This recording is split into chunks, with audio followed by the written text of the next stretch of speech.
little bit with how many people that you work with, and then where you have to do a lot of the planning. Yeah. But you know, some of these things are changing, I think, which is kind of exciting, I guess. I'm hoping to start a kind of experimental narrative that'll be almost feature-length soon, but the way I'm going to do it is by doing it in lots of little small segments so that I can build them up. So I'll still be able to work with a small crew and have to direct the performers. So that'll be nice for me. You go. Okay. I guess I'm really not just struck by the imagery in your videos like this and drive-through, but also the sound. And I was just wondering if you could talk a little bit about your process, your thoughts on the sound, and then it seems like some of it seems like you're recording it at the same time that you're recording the video, but other times I'm kind of curious. Yeah, where it's coming from. so it's both. There's both sound that was recorded at the time, and then there's sound that is sort of fake diegetic, so it's supposed to sound like it came from that place, but I was actually standing in front of my apartment building or something at 2 in the morning with the bus going by. I think, it's funny because I like figuring out the sound, but I always feel, I'm not sure if I should admit that or not. It's so easy to go and shoot something and get it. It's sort of like an intuitive process. And I think parts of the sound are like that, but I know I want this or I want that. And actually, this piece had a completely different soundtrack, so there's 2 versions of it, and one was, we sort of built up these different soundtracks with different kind of home studio recording tools, I guess, whether they were synths or whatever. And I don't know, there's something I think about sound at night, just like there is an image at night that things get kind of flattened out and sort of, they become a little bit more black and white or a little bit more minimal or whatever. And so I think I appreciate that subtlety. I really like fragments. So I think a lot of what I'm doing is sort of like cutting on the image and cutting on the sound. And with drive-through, I heard different sounds with the different images. So I don't know if that if that answers your question. Yeah, it does. Makes sense. And I've worked with the same sound mixer for most of my pieces, and it's been really great for me because I can basically go in an afternoon and we'll just mix it down, and so that's actually been really satisfying. So get a good sound mixer.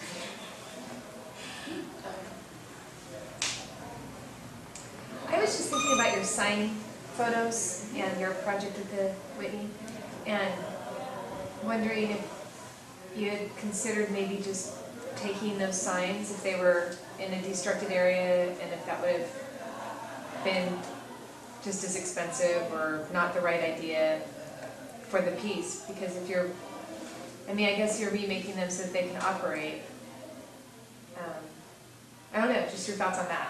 Like what? No, I think it's a good question, because actually the group that was producing all the pieces, there was a point where they were just like, they want too much money to do this, and this idea has been floated that we just go to a wreckage yard and get some signs. And I really wanted there to be a direct connection between the two, like that these were replicas of what I had seen in Miami.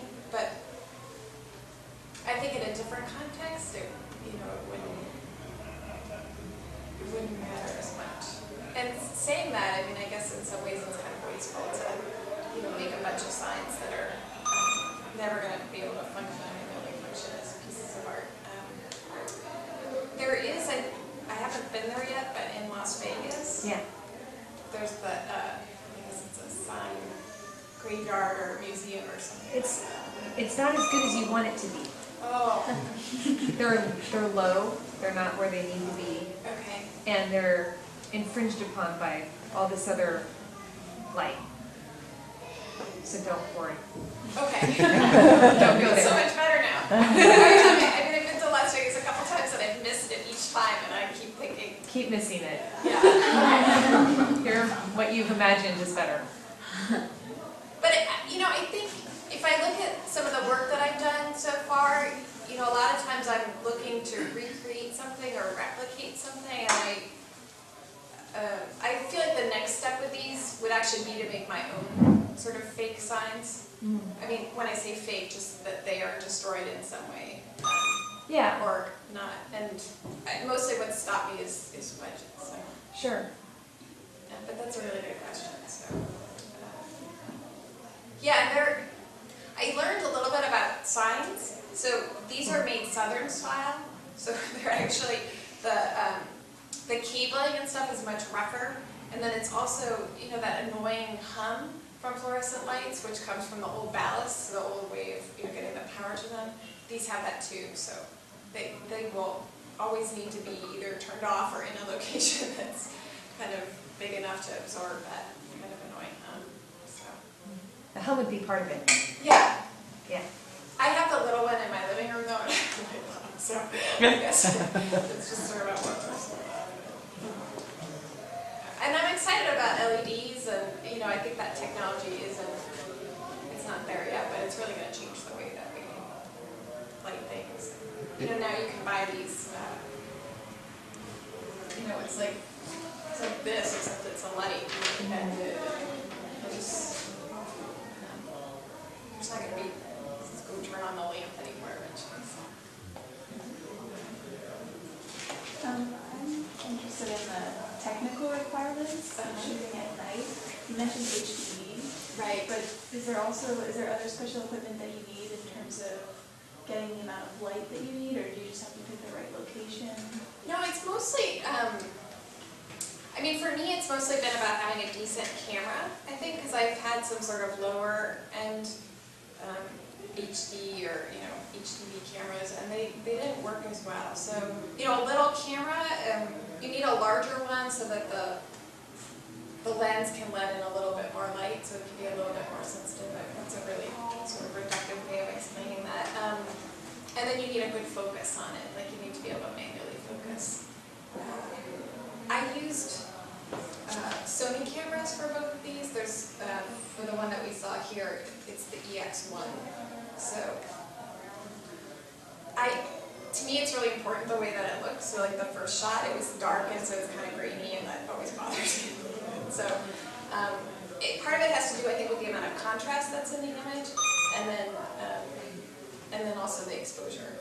And then, you can gain a video camera, but that increases the noise ratio, and they don't all know that.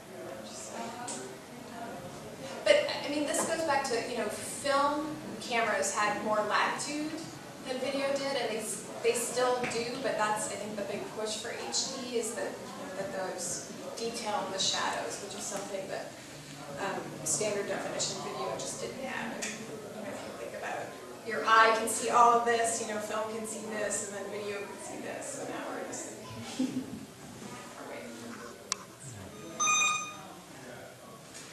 I'm interested in how you see the relationship to the body and kind of human interaction to your work, because it's the first time I've seen their actual work.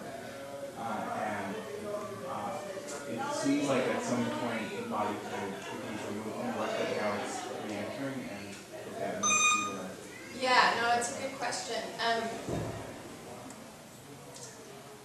It's funny because I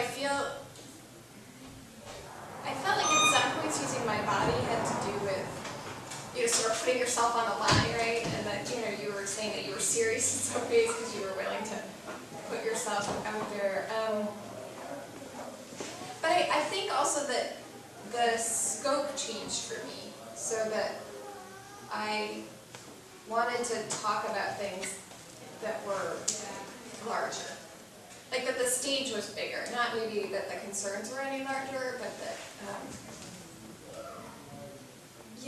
I think it's not that I don't consider work about my body or about the female body to be important, but I think there's sort of this larger concern about humanity, maybe, and loneliness, and just that we've created all these things that enable us to isolate but they're beautiful too. Any other questions? Oh, okay. So here's a question as an artist. How did the Whitney people find you? What happened there?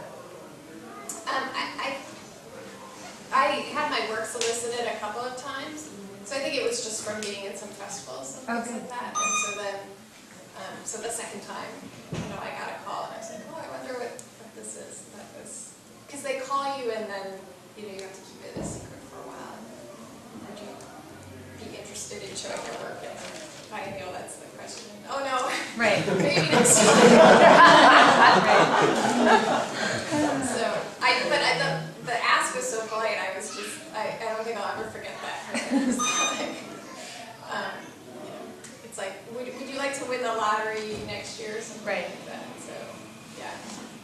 And it's actually, for moving image artists like film or video, it's, they've done a really good job with both that biennial and then the 2010 with, making the work a part of the show so that it would be on loops or at least be shown once a day, because before that, if you were in the biennial and you made video or film, you'd be on a program that would happen once, Sunday at 6 p.m. so your friends would come and Right.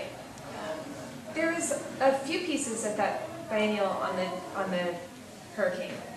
Did you feel like that enhanced your work, or were you surprised when you got there and that was a theme? No, I wasn't surprised because I think. I think I was going to say pleased is not the right word. No, I wasn't, because I felt, I think that there are things that artists talk about that are just part of, contemporary consciousness. And, sometimes everyone's sort of thinking of similar things or thinking of subjects that relate, and I think it's why you often have seen people work. I was pleased. Okay. Yeah. Well, I want to thank you for being such a generous audience, and I talked a little bit longer than I intended to, so I just want to thank you for coming to see my work, and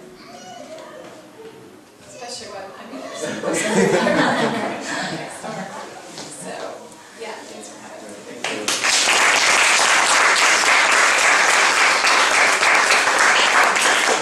Certain pieces to play in the room, so if you haven't seen the piece, you can be around for a few minutes, so you can take a peek at yes. And the closing reception is Saturday night? Yeah, and the closing reception is Saturday, 6 to 9 p.m. and she'll be here, so and she'll be around for a while today too, so if you want to just go for